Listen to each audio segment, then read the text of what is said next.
Egypt and Tunisia have witnessed a consensus since the revolution of the July 23rd of 1952, but they have witnessed greater rapprochement during the last 4 years. These relations witnessed communication and coordination on many files, on top of which is fighting terrorism, the Palestinian cause, and the Libyan file, as Egypt and Tunisia are neighboring countries. Hence, they are members of the meetings of the foreign ministers of the neighboring countries of Libya. The two countries signed with Algeria the Tunis Ministerial Declaration to support the political settlement in Libya in February 2017. On the political level, the Egyptian-Tunisian relations are characterized by the existence of institutional mechanisms for bilateral cooperation represented in the Joint High Committee established in April 1988, which is headed by the Prime Minister of the two countries.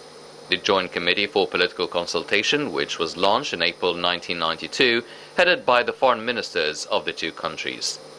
The Ministerial Committee for Follow-up that was established in 2005. The Joint Counselor Committee, which meets periodically and alternately between capitals of the two countries. And the Egyptian-Tunisian Parliamentary Fraternity Association. And on the economic level, Egypt and Tunisia signed many economic agreements. The most important of these are the agreement to facilitate trade exchange between Egypt and the Arab countries, the Greater Arab Trade Area, as full exemption from fees started January 1st, 2005. The Agadir Agreement between Egypt, Tunisia, Morocco and Jordan, signed in 2004. The Free Trade Exchange Agreement between Egypt and Tunisia, in addition to a number of other agreements that include preventing double taxation, encouraging investment, as well as economic, scientific, technological and industrial cooperation. On the trade exchange level, the trade exchange volume between Egypt and Tunisia is $572.3 million. The most important Egyptian exports to Tunisia are petroleum products, cotton fabrics, food commodities, iron and steel, electrical appliances, and plastic and glass products. While the main Tunisian exports to Egypt are chemical products, supplies for cars and tractors, paper products, electrical appliances, and ceramic products. On the cultural level, in December 2020, Egypt participated in the 31st edition of the Qartaj Festival.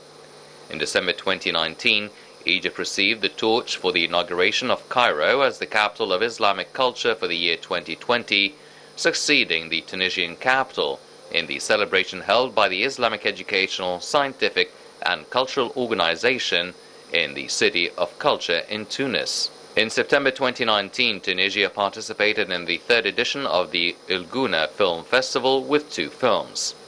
In 2019, Egypt participated in the 30th edition of the Qartaj Film Festival. In 2016, Egypt participated in the Qartaj Days Theatre Festival Acts.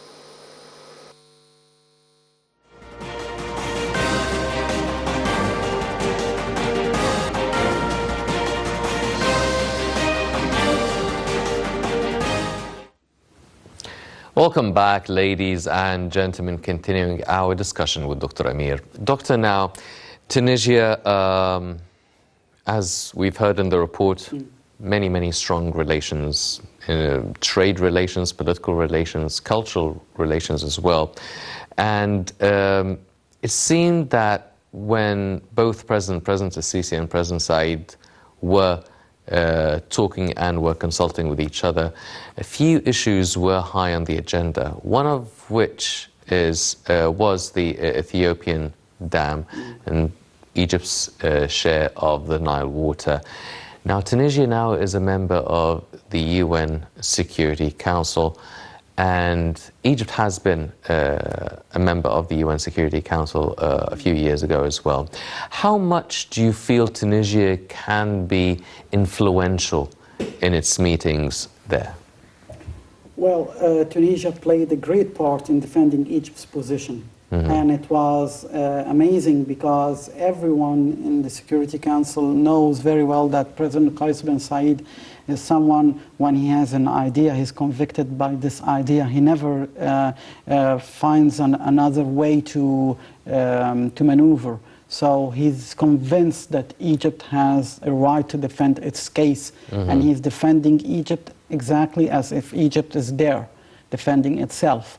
So I think that this was also amazing for several countries, including Ethiopia, who saw that they could manipulate the relationship between Egypt. They tried to sabotage the relationship between Egypt and many Arab countries, and especially North Africa, and with Russia also. And fortunately, they failed, and they miserably failed. So I think that we are counting on our brothers there, the Tunisian government there, the Tunisian delegation is doing a great job. They could have this influence because they are also a voice for the African and Arab countries. So they have this dual of this double role that they're playing there. And there is something very important also, that President Qais bin Said met several delegations from several countries, and he opened the subject by himself without Egypt asking him to do so. And he started defending Egypt because he knows that we have done a lot for his country. And this is what's very smart from Egypt's part, that when we didn't find any, we didn't search for any gains, we just helped Tunisia to get through its problems. So he never forgot this, he never forgot that. And he's protecting now this relationship with this way of defending Egypt. Well, if we're going to take a look, I mean, all the political efforts that have been taking place regarding the Ethiopian Dam, they've been going on for over a decade now, with all international parties taking part in it.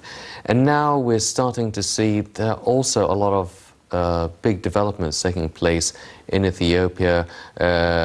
Quite recently, the Tigrayan have accused the Ethiopian government of actually carrying out strikes in the Tigrayan capital, Mekele, and the US is becoming involved, threatening with sanctions and all of these things.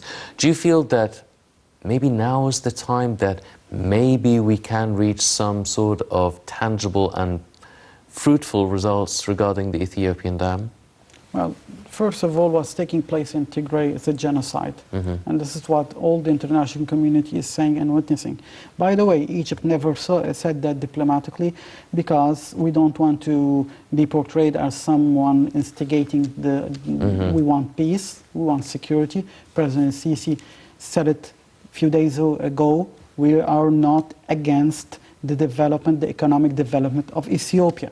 Don't get it this way, because they're trying, the government there, I'm not saying the people, the government is trying to portray this. This is not true. We want the stability and the security and the development of Ethiopia, but they have to accept and respect our rights and sovereignty in the waters.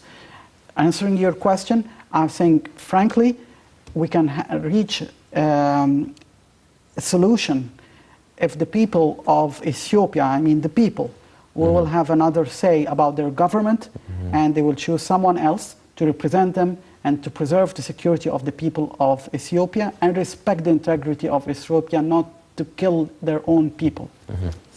Dr. Amir, now also Tunisia is quite vocal in the UN Security Council about many Arab issues as well, including the Palestinian-Israeli conflict, and also the situation in Libya, which is supposed to have elections in about 2 months' time, presidential and parliamentary elections.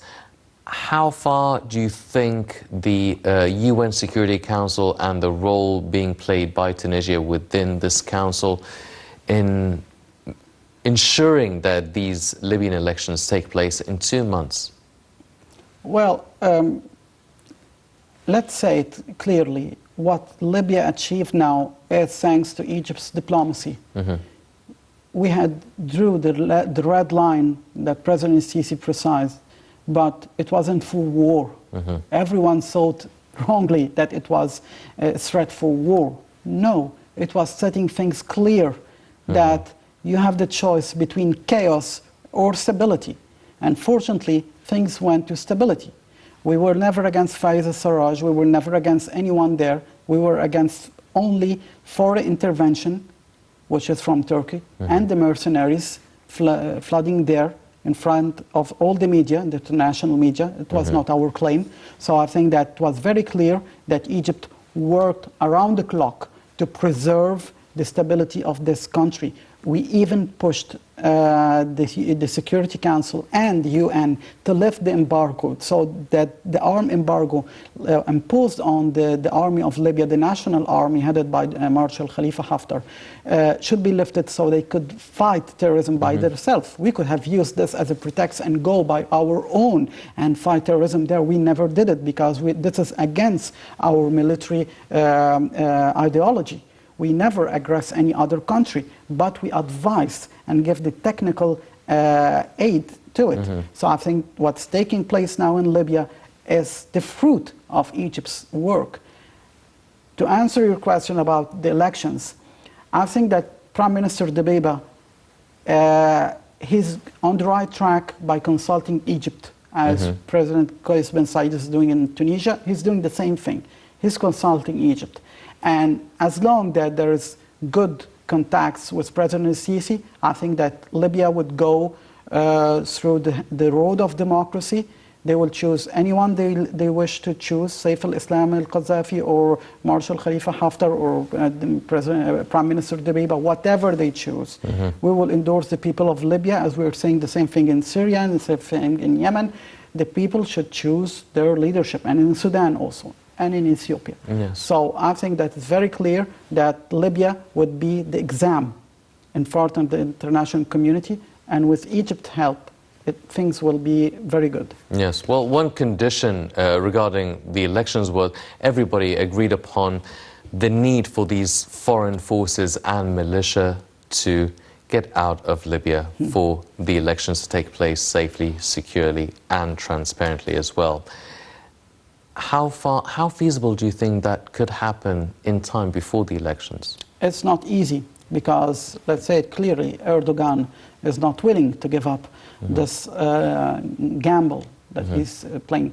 But one thing is very important to know, that there is cooperation, naval cooperation between Egypt, Cyprus, Greece, and France and Italy against the arms flooding to these mercenaries. So it could be an operation, a matter of operation of anti-terrorism inside the country, and we could finish it in a couple of weeks if the security in Libya is acting on the right terms. But I think that even if the obstacles are very high, I think that Egypt's willingness to fight to the end, to let, I mean politically, fight to the end, to manage to get peace and security there in Libya, I think we can do it. Yes. Nothing is possible. Well, Dr. Amir, going back to Tunisia now, it's a North African country and it's a southern Mediterranean country.